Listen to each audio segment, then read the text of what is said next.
Hey, Treasure History. Happy Friday. Today's essential question is, what is the truth about mummies? Ah! Whew, that was scary. Please pause your video and copy this essential question across the top of your notebook page. Now draw your vertical line for your notes. Yesterday we talked about the importance of religion to ancient Egyptians. Remember that they were polytheistic, and like the Mesopotamians, they respected and loved all of their gods. But they were not so scared of their gods the way that Mesopotamians were. Do you remember why ancient Egyptians believed that their gods were gentle and dependable? Today we're going to focus on the god Anubis. Remember the one with the head of the jackal? And he was the god of mummification.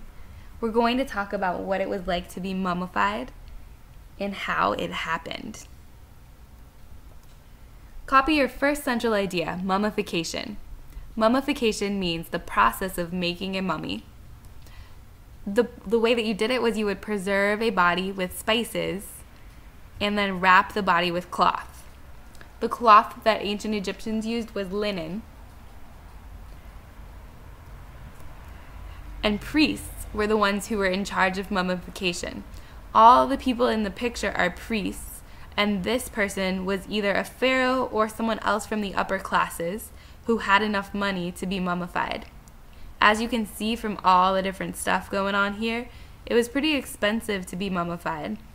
But it was very important, because if you were not mummified, then your body would not last, and ancient Egyptians believed you wouldn't be able to make it to the afterlife. They believed that you needed a body in order to walk through the underworld and onto the afterlife. Let's go ahead and write down these details. Priests were the ones who oversaw mummification, and only upper classes could afford to be mummified when they died. Pause your video to copy these notes.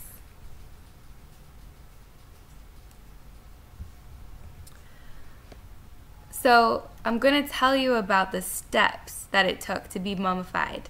You're going to know the steps like the back of your hand. But don't get that hand too close to that creepy looking hook. Just wait till you find out what that hook was for. In your notes, please copy down steps to making a mummy and write down 1 through 6. Pause if you need more time. Alright, step 1. Step 1 was to take a body and lay it out and remove all of the organs except for the heart. The brain is taken out by pushing a stick up through the nose, remember that hook, moving the stick in circles, and then pulling the brain with the hook through the nose. Whew. Most of the organs from the body are put into what's called canonic jars. Each of these jars holds a different organ from someone's body. The canonic jars with the organs were then buried with the person.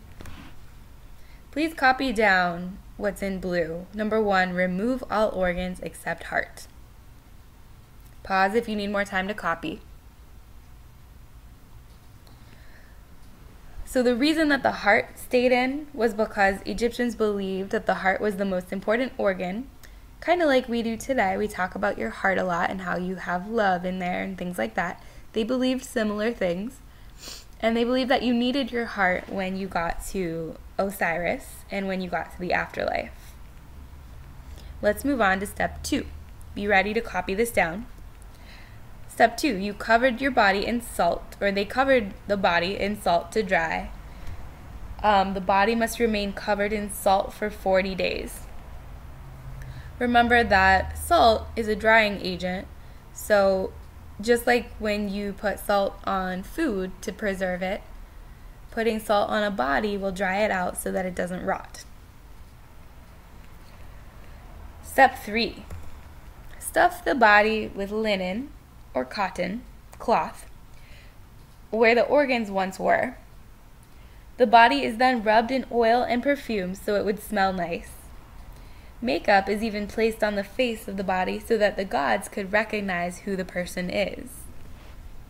Please copy down that step.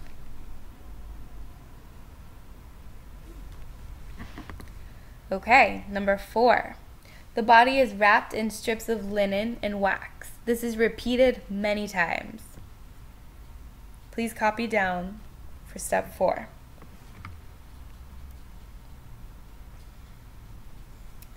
Okay, step 5.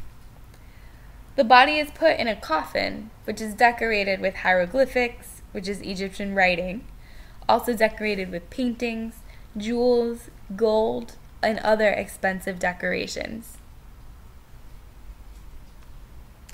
The richer the person, the more decorations and more expensive decorations they could have. This is a sarcophagus of a pharaoh, a king. So you can see that it's very decorated, very colorful. It has gold on it. If your sarcophagus was more decorated, it was believed that you would have more riches when you got to the afterlife. All right, the last step. From this point on, the body is ready to leave for the journey to the afterlife. So once the body is inside the sarcophagus, buried with all of its jewels and riches and its organs, the soul could leave the body, and the soul is what you see here, walking with Anubis, moving on through the underworld until the body is ready to be judged by Osiris.